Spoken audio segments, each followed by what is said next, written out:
বগুড়ার নন্দীগ্রামে ধানের শীষে ভরছে তারেক রহমানের ৩১ দফা লিফলেট হাতে নিয়ে বাড়ি বাড়ি গিয়ে লিফলেট পৌঁছে দিচ্ছেন বগুড়া ৪ আসনের সাবেক সংসদ সদস্য মোশাররফ হোসেন।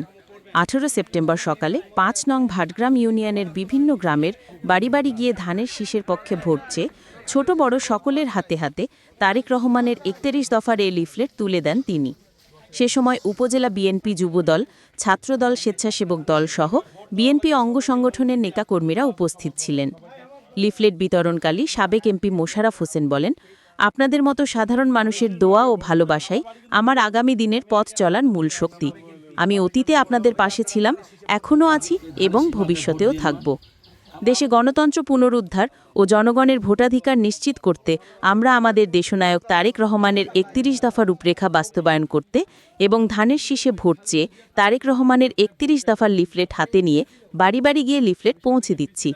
এছাড়াও এদিন সাবেক এমপি বিভিন্ন স্কুল, কলেজ ও মাদ্রাসা শিক্ষকদের সাথে সৌজন্য সাক্ষাৎ করেন তিনি।